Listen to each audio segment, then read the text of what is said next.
Alright guys, welcome back. Today we're going to do an unboxing. Well, sort of. I mean, this is a small package, but I have something next to me that I already opened it yesterday because I wanted to read what's inside, so I did. But I also got this package here. And it was something that I could not, let... I mean, it was offered, and I wanted to get the trade paperback, which is also very hard to get. But then I got the chance to get the floppies of this series, and I thought, jackpot. Now I have to look how this thing is being opened. Oh, right here, we need to do this. So what I have next to me, what's in here is, don't stop cutting yourself, is some trade paperbacks.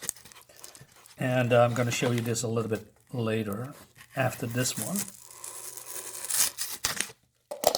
I believe it's open now, I guess, or not? No. Wait a minute, just give me a second. Now it's open. All right.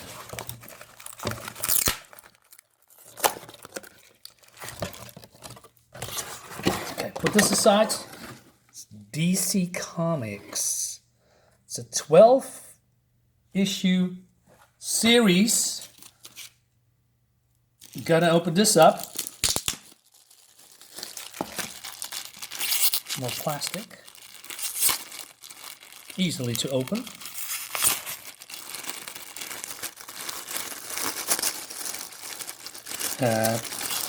Yeah.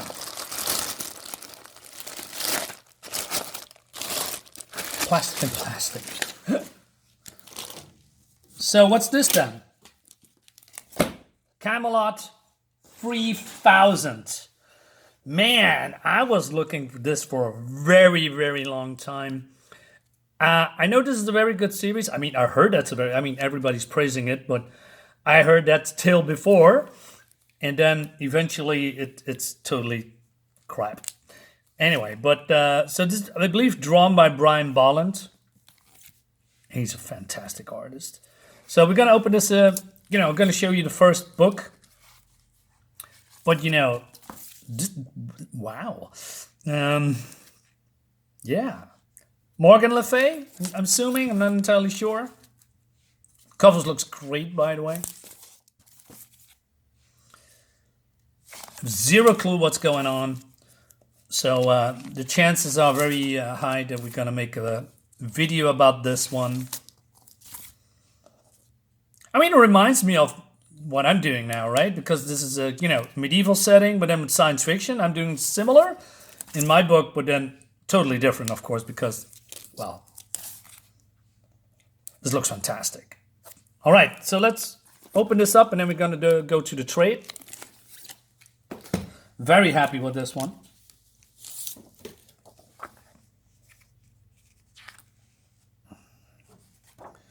Mike W. Barr and Brian Bolland. Len Wein is also involved. How old is this book? Is this from the 80s? Yes, 1982.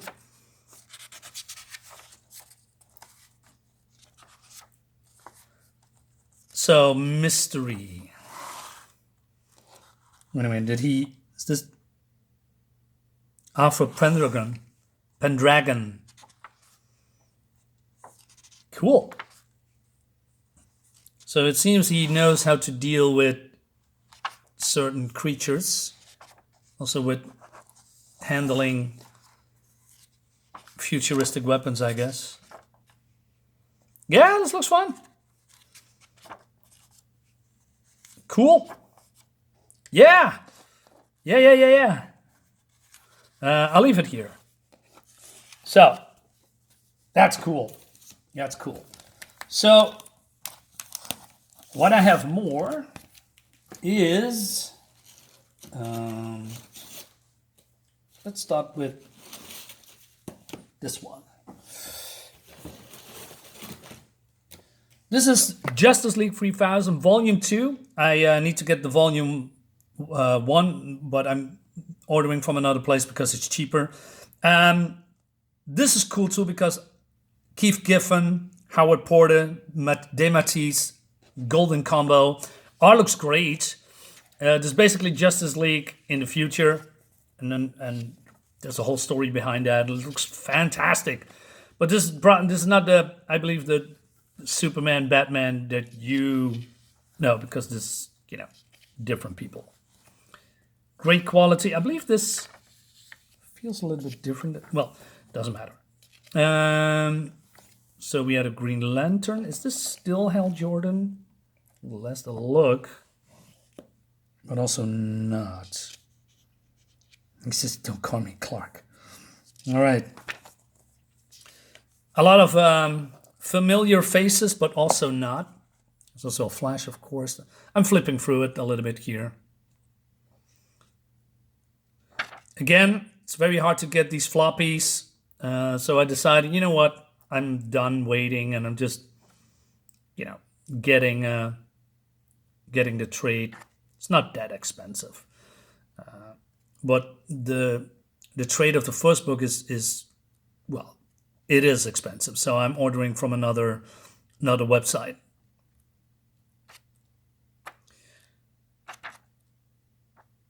Yeah. Yeah, it's, Howard Porter's art is very good. I mean, I believe his art is declined because of an accident of his hand, but I don't know the whole gist. Anyway, this looks fun. Next up is... this is still wrapped in paper or plastic. This is the volume 2 of Batman and the Outsiders. I did a review on my channel, a while ago, of volume 1. So, is this the same quality, same artist as far as I know? Mike and Jim Aparo, and even Alan Davis. So, yeah, this is pretty fun. We can open this up. Why not? Where's my knife? Here it is. Now I have to be careful.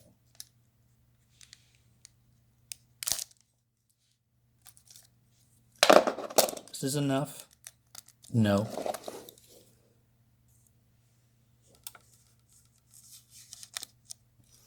I'm always careful with this, because by accident you can just, damage the book. I don't want that. I know there's a volume 3. What? I cannot get this. Come on.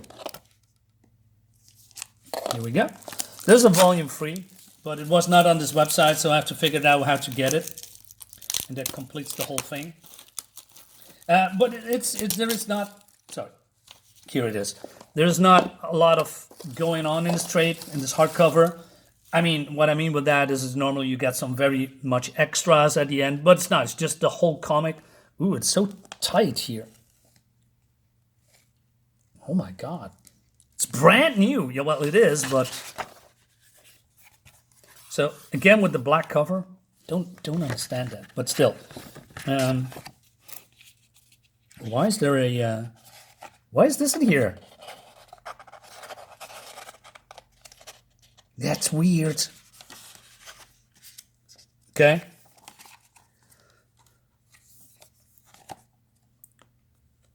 Flipping through the book. If you like these classics like I do, this is probably for you, right?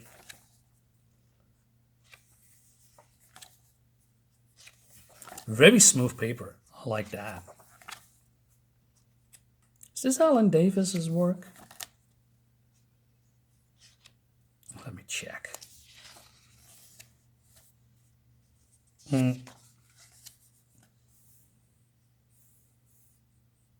Trevor Van Eden, what is a guest artist? Dude. No. This is Jim Power 100%. Egyptians. So probably some guest artists, right? Yo. Yeah, I'm curious about how the story is evolving. Or the series, I mean, and the stories that connected to it. Anyway, this looks fun. So, what's up next? Where's the book that I'm looking for? Wait a minute, just give me a second. Here it is. Oh, wait a minute. I also got a. So, I bought this. The Me You Love in the Dark. Now, what is this? This is a. I got issue number 1, but I couldn't get the rest. And this is my, I believe, first Scotty Young book. And I believe he did some kind of a Western not long ago, Dig No Graves or something like that. And I heard it's very well worth reading it. So this is a drama horror romance, and I read it yesterday, and yeah, it is exactly what it is. So I'm going to talk about it pretty soon, and I'm going to showcase a little bit of the art here. And maybe you are familiar with Scotty Young's work. I think his art is good. But here in this book, it's very, how do you say it? The colors are very limited. And with that, I mean, it's a lot of black and red and, these kind of colors, what you see here. Bluish because it's, it's nighttime mostly. And things get south real quick. With quick is, because this is 5 issues rolled into one. And basically, this is an evil entity in this house, or an entity, and this is a girl that is, she's an artist, and she just, I want to be alone for a while because he is coming from the big city, and she's an artist, and she wants to, create art for a gallery, but then she figures out there is something in the house too. And there is some things going on. That is, in the beginning, all nice and well and fun. But at some point, it turns darker. So I'm going to talk about that a little bit later. So, then I have a Omnibus. And this is the Star Wars Omnibus that I read when I was younger. I bought the Dutch floppies. But I was surprised that, wait a minute, why is this so little? If you compare it to a regular floppy, right? Because this is floppy sized. This is, maybe this is better comparison. Here, you can see that? Here, so this is smaller, more like a very big pocketbook. A lot of pages though, and, again, I could try to get 27 volumes. I can get all the floppies, but it's going to take me ages. And I thought, you know what? I'm going to buy the Omnibus version.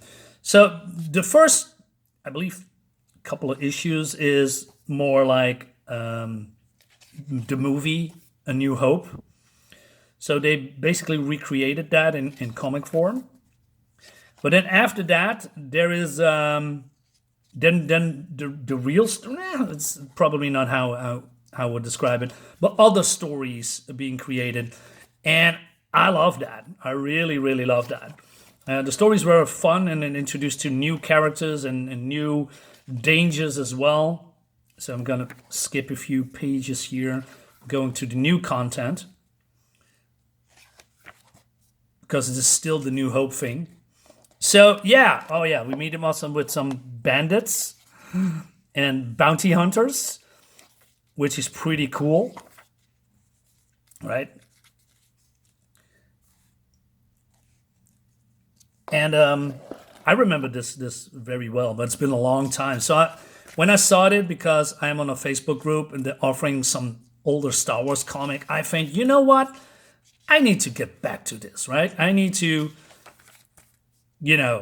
have this again in my possession. And then we have Luke and Han Solo and his crew. They all have their own adventures by Carmine Infantino. So this is very fun.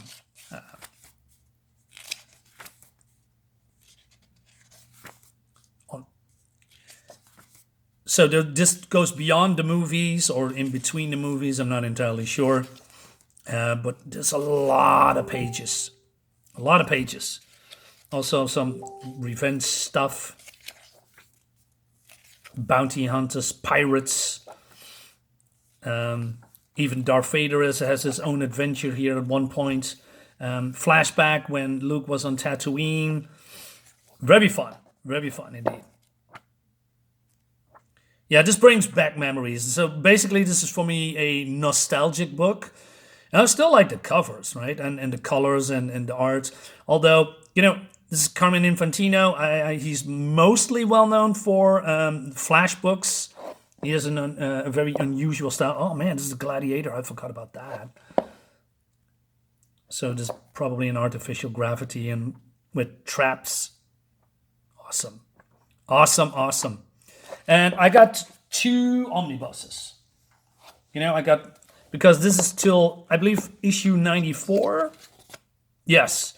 And after that, I mean, there's more omnibuses, but I think I will, leave it with these 94. I mean, this is the bounty hunter that I talked about. A cyborg. And yeah, he has a beef with Vader after he hunted Luke. I'm not going to show what's going to happen. But if you are interested in any of these older Star Wars comics and you want to, experience these adventures, I recommend this. These are fun books, actually. This is basically exactly what you need when it comes to sci-fi comic books, space adventure, all that stuff. Ooh, this is what's his name? Michael Golden. Yeah, I forgot about that. Michael Golden here. Michael Golden did the Avengers comic book where when Ms. Marvel was abducted by Immortus, and I believe Rogue stole her powers. I believe that was the one. It was great that we see. There was, I believe, one of the last times that we see Rogue in her original green costume with the hoodie. Fantastic. Okay, enough Star Wars. Last but not least, I got also a crowdfunded book. Immortal Rising. So this is a part 2. I had part 1 as well. I did a video about it, but I was pretty harsh, and I just stand with my video and what I find about it. But I also said in the video that I want to give it a chance on the next one, because the creators are Aaron and Jimmy, well, mostly Aaron, interior art by Jose Garcia. They probably, read my feedback. Not sure if they did something with that, but my main gripe was that there was too many characters, there's too many storylines overlapping each other, in my opinion. Art is great. I mean, this is by Jose Garcia, who I spoke to a couple of times. He's great. He's now doing Club from Fleur on Kickstarter. He's doing very well. He's just launched. And he has a very cool art style, I think, very detailed. So yeah, I wonder if this is actually fun and good. We're gonna find out. I mean, I'm gonna find out when I read it. So yeah, cool. So guys, that's it. That's my my unboxing. Hope you liked the video, and I see you next time. Bye bye.